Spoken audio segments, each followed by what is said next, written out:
this presentation is Small Wind Case Studies, and I'd like you to help me welcome John Root. Yes. Okay. Thanks. Good afternoon, everyone. My name is John Root. Been involved with renewable energy since the early 70s. I had an organic farm out by Bankston, Iowa, and we were raising organic vegetables in the early 80s.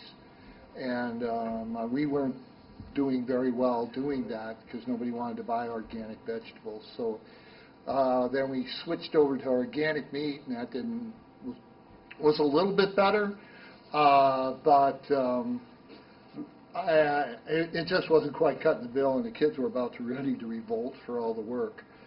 And in the magazines that we were reading, Organic Gardening and Farming, they were doing articles about wind energy returning. We're actually in our third generation of wind turbines in the United States. Wind machines have been around since 200 AD. It's not a new technology by any means. However, I was an aircraft mechanic in the service, so when new wind machines came on the scene, I fell in love with them. I love anything with a propeller.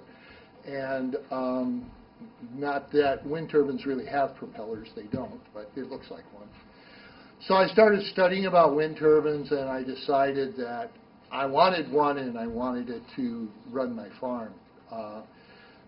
We had real high electric bills. We had an all-electric house. We were out on a hill right on the edge of the Great Plains.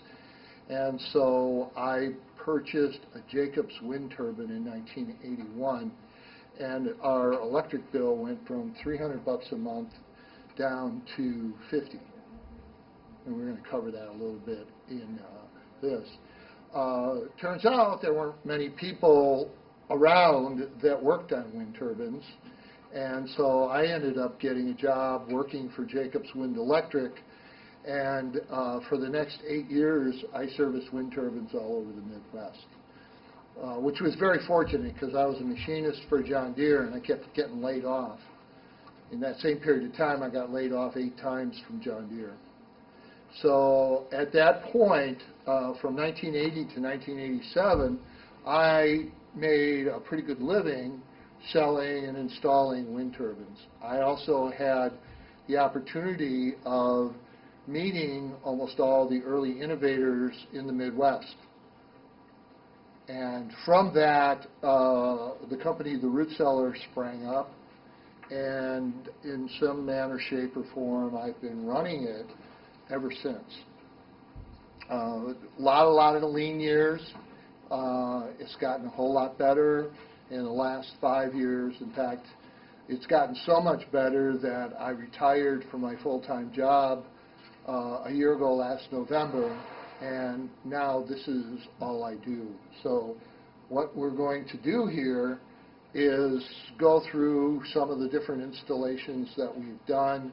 I would like to do an overview on wind energy and just try to fill you in on some of the things that you need to know to make an informed purchase of a wind turbine.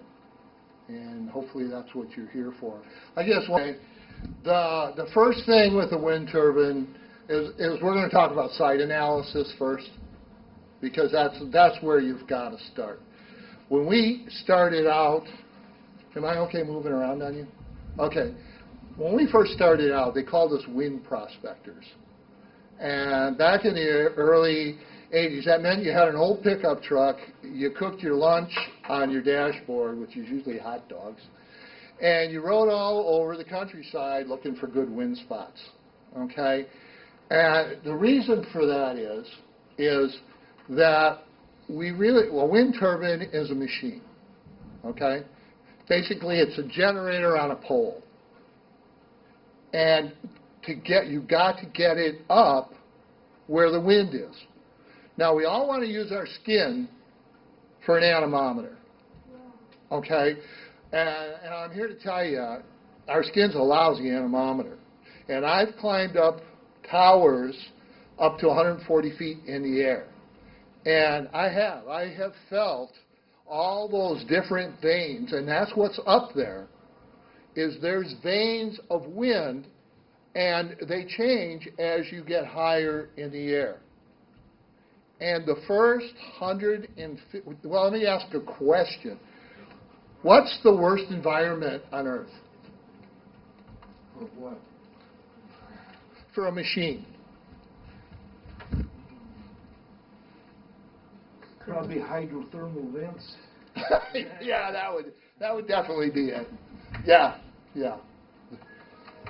Well, my definition of the worst place for a machine is the first 150 feet of the Earth's surface. Okay? And the reason for that is, the first thing is that most of the land is not flat. Okay? It's doing this in some manner, shape, or form. Okay? Then you get wind, and this is ground. This is where we are. By the way, my sister's a famous environmental artist. I got stick people. Okay? But the wind wants to blow in one direction. Okay? Now, it'll change that direction constantly, but it wants to blow straight and flat. Okay? So, once it hits this stuff, it starts to tumble. Okay? That's called turbulence. Okay? Now, let's put some trees up here.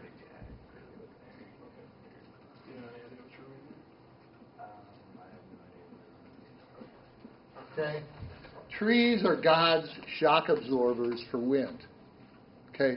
They absorb wind. They do it very well. And especially here in the Midwest, we've got a mixture of conifers. Now I'm going to forget what the other ones are called.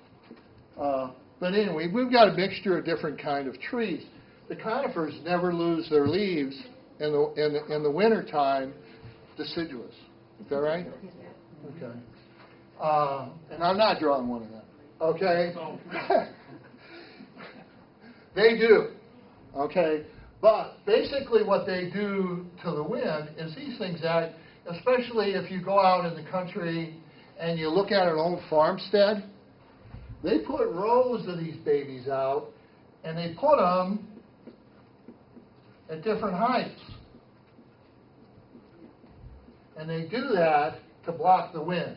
And what happens is when the wind comes along and hits this, it goes up. And it goes up, it'll go up a good 20 feet above that tree before it gets into laminar, what we call laminar flow. Oh, wow, we got it. I don't have to draw anymore. Okay. Let me get the PowerPoint up there because there's a lot prettier picture. Unless you like to see scribbling. Great. Wind characteristics. There you go. Thank you. All I got to do is get it to. Created by uneven solar heating across the Earth's surface. On one half of the globe, the wind is clockwise, the other half is counterclockwise. That's why we have tornadoes, and in the eastern countries, they have cyclones because they go different directions. Wind is called kinetic energy, and it's a combination of mass and momentum. This is a key to the whole thing. If you get this, you can wrap your brain around this one. This is the key to all the wind. Okay? That for every mile an hour the wind increases in speed, you can cube its power. And I wanted to get online. He didn't show me how to do that, so I guess I won't. But if you go out to my website, which is therootcellar.us,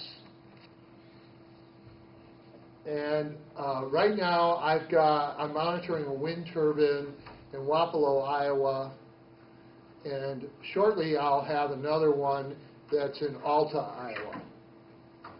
And you look at the difference between those two.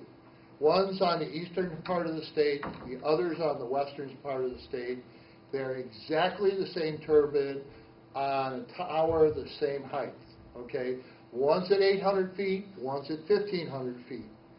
The one in western Iowa's production doubles the one in eastern Iowa. And it's because of velocity cube. That their wind average speed out there is only about 5 miles more per hour than it is on the eastern side of the state. But it's velocity cube that causes that. In Iowa especially, we have a very abundant resource. Now that doesn't mean to say that eastern Iowa is bad and western Iowa is good, because we're in a class 2 wind over here, and if you have a good site, you can get from a 10 kilowatt turbine about 10,000 kilowatt hours a year. That's nothing to sniff at. But you can get twice that at western Iowa. So the thing is, most of us have already bought in our land, and this is where we are, and you've got to deal with the resources that you have. And again, it's distributed. Most areas have sufficient wind for off-grid power application. And then the other thing is the wind is quite intermittent. It's the power of the wind. It's 1.5 times the air density. We have the denser air is in the wintertime. The less dense air is in the summer. That's one reason why you get better production out of a wind turbine in the wintertime than you do in the summer. The winds also pick up. Our wind season starts in September, ends in June. Okay? And it tanks. It tanks in the summertime. The other thing is the rotor diameter affects production, and then velocity cube is the instantaneous speed. Here's the other thing, tower height. And quite honestly, there's a lot of folks trying to sell wind turbines on short towers. If that turbine is not above those trees, if you want to show you my pictures again, that's the point I was trying to make. You have got to be at least 20 or 30 feet above those trees, or you're going to have maintenance problems, and you are not going to get the production out of that machine that it was designed to produce. And so if somebody's trying to sell you a machine on a 40-foot tower, and you got trees around, I would find someone else. I guess that's the best way I could tell you. Will a corn fill turbines? Sure. You bet it will. Yeah. Yeah. Anything will. Anything will. And they actually have a scale for it. Height, you know, it's pretty flat. Yeah, but see, what happens when the wind starts blowing? That corn gives. Right. And so it's absorbing that kinetic energy. And what happens on top, here, I guess I am going to do it. What happens on top of the corn is this, that your wind no longer is doing this. It's called laminar flow. It's moving nice and smooth. And those rotors, that's what they want, because how you're getting your power is a rotor is like a wing on an airplane. And so the flow over the top creates a vacuum underneath, which creates lift. And it's a big lever, okay? And quite honestly, that's the difference between a horizontal axis and a vertical axis wind machine. It works on a completely different set of physical rules, okay? And it produces about 4 times less energy because you don't have that big lever.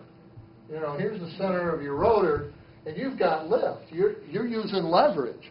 Well, they don't have that with that. They're using push. And the wind blows up against those, and then they spin. Yeah, they don't go out that far. Yeah. No, it's surface area. Oh, I love this. God, you think I knew what I was doing. Okay, it's about that rotor diameter, and it's about how high off the ground it is.